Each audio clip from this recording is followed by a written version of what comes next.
বিনিয়োগকারী বন্ধুরা আসসালামু আলাইকুম। আমি আরেকটা ইন্ডেক্সের অ্যানালিসিস দিচ্ছি কিছু ইন্ডিকেটর দিয়ে, যাতে করে আমার কনসেপ্টের পিছনের যে কারণ সেগুলো আপনাদের ক্লিয়ার হয়। এখন কেউ যদি বলে যে ইন্ডেক্স কালেকশানের কথা বলা ঠিক না, এটাও তো ভুল।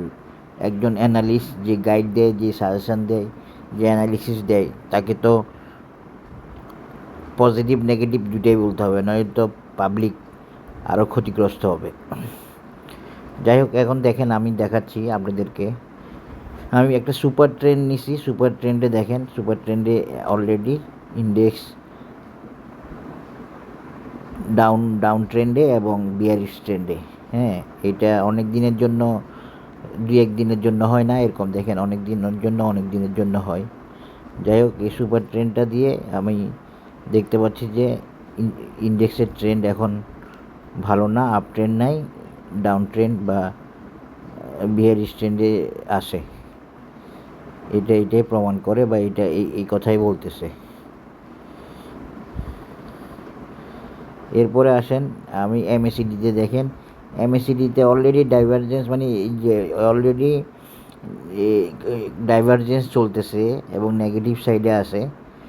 আমরা দেখতে পাচ্ছি এমএসিডি আর লিড লাইন। এছাড়াও এমএসিডিতে আরেকটা ডাইভারজেন্স দেখেন, এই প্রাইজের সাথে সাথে ইন্ডেক্সের সাথে, ইন্ডেক্স আপ আর এমএসিডি দেখেন, এমএসিডি কী করছে, এমএসিডি ডাউন।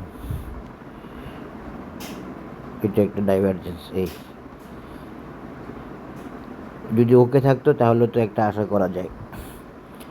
এই ডাইভারজেন্সটা দেখেন। এরপরে দেখেন, বেশি বড় করব না ভিডিওটা।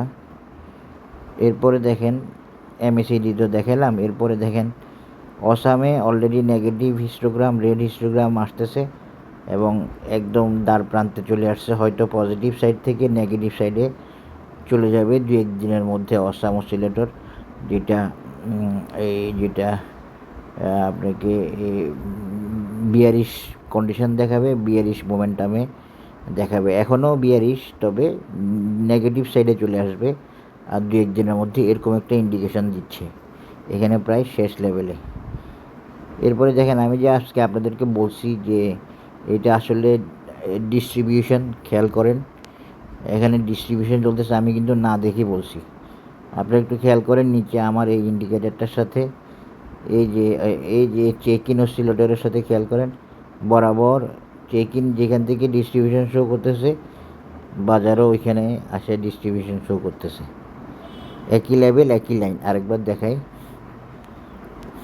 এই যে চেক ইনের লাইন দেখেন, চেক ইন যেখানে জিরো লাইন ক্রস করছে ওখানে বাজারও সাইডওয়ে শুরু করছে। বোঝার চেষ্টা করবেন, এমনি বলি নাই, তবে দেখে বলি নাই। এই সাইডওয়েটাকে আমি ডিস্ট্রিবিউশন বলছি। সেই ডিস্ট্রিবিউশনটা দেখাচ্ছে কে, চেক ইনে দেখাই দিচ্ছে ইটস এ ডিস্ট্রিবিউশন। এখন যদি আমরা অন ব্যালেন্স ভলিউম দেখি, ওইটাতে কী অবস্থা, অন ব্যালেন্স ভলিউমেও একটু ডাউনওয়ার্ডনেস আছে, তবে খুব বেশি এখনও এফেক্ট পড়ে নাই। অন ব্যালেন্স ভলিউমটা একটু ভিন্ন জিনিস, ওইটা সরাসরি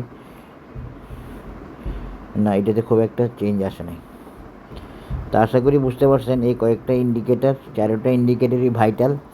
যেখানে আমরা সুপার ট্রেন্ড দেখাইলাম, তো এমএসিডির ডাইভারজেন্স দেখাইছি, আবার এমএসিডি যে এখন ডাউন ট্রেন্ডে আছে, নেগেটিভ হিস্টোগ্রাম করতেছে, এটাও দেখাইলাম। অসাম দেখাইলাম, অসামে একই অবস্থা, এবং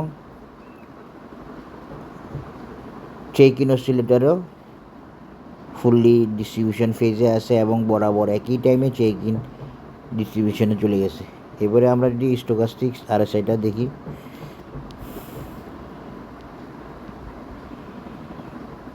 স্টোকাস্টিক্স আরএসআইটা ঠিক আছে, আপিস আছে, মানে একটা কনফিউজিং অবস্থা আর কি।